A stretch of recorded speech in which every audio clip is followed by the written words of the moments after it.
नमस्कार मंडळी. आज आहे ना, मी चायनीज राईस बनवला. माझ्या मुलाला चायनीज पदार्थ खूप आवडतात. आठवड्यातून एकदा तरी तो विकत आणतोच. तर मी म्हटलं आज आपल्याकडे पण भाज्या आहेत आणि चिकन पण ठेवलं होतं मी. तांदूळ पण होता, तर मी हा चायनीज राईस बनवला. तर ढोबळी मिरची घेतली, थोडा कोबी घेतला, गाजर घेतले 2 बारीक चिरले आणि कांद्याची पात पण होती माझ्याकडे. कांद्याची पातीचा कांदा घेतला पातळ चिरून आणि सर्व गाजर वगैरे पण पातळ चिरून घेतले.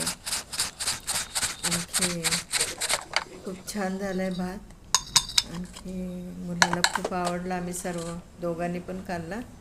पण माझे मिस्टर खात नाहीत ना, हे चिकन खात नाही आहे, तर त्यांच्यासाठी मग वेगळा स्वयंपाक केला. बघा, हा बासमती राईस मी 2 वाट्या घेतला आहे आणि हे चिकन मी पावशेरवर ठेवलेलं. ते मी मॅरिनेट करून घेतलं. हळद, मीठ, तिखट, आलं लसूण पेस्ट, काळी मिरी, धनिया जिरा पावडर, काश्मीरी लाल तिखट आणि अर्धा लिंबू पिळा. अर्धा लिंबू मी भातामध्ये घातलेला आहे. अर्धा लिंबू आणि मीठ घालून मी भात शिजवून घेतला. थोडासा शिजलेला आहे पूर्ण. मी वेगळून घेतलं, पाणी काढून घेतलं. हे 2 अंडे थोडंसं मीठ घालून त्याची मी पोळी बनवली, फ्राय करणार घालायचं.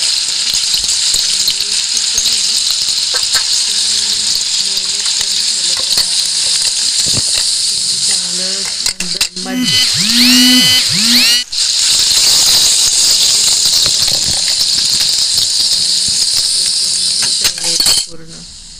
आणखी मग ते तेल आहे ना, तेच तेल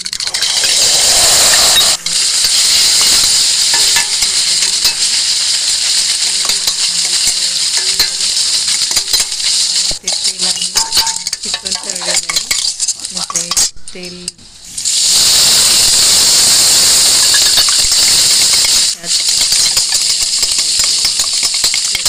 तेच तेल वापरले. बघा, लसूण भरपूर घेतलेले, अद्रक आणि पातीचा कांदा घेतलेला आहे. कांद्याच्या पातीचा तो चांगला फ्राय करून घ्यायला. सगळ्या भाज्या घातलेल्या आहेत. चांगलं फ्राय करून घ्यायचं. 2-3 मिनटं असं फ्राय करून घ्यायचं. मग नंतर मी आपलं फ्राय केलेलं चिकन, परत फ्राय केलेलं अंडं, हे सर्व बारीक करून मी फोडणीमध्ये घातलेलं आहे. परत soya sauce, chilli sauce, vinegar, आलं लसूण पेस्ट, हे सगळं मी भातामध्ये घातलेलं आहे. आणि मीठ, चवीनुसार मीठ घालायचं. काळी मिरी घालायची भरपूर, अर्धा चमचा. आणि चांगलं मिक्स करून घ्यायचं.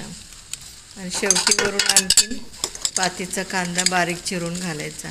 आणि मी चांगलं झाकण लावून 10 मिनटं तरी एकदम बारीक गॅस करून मी भात परत थोडा मऊ करून घेतलेला आहे.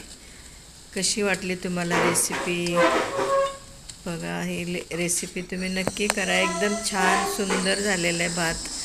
आणि माझ्या चॅनलला लाईक, शेअर, सबस्क्राईब करा. धन्यवाद. परत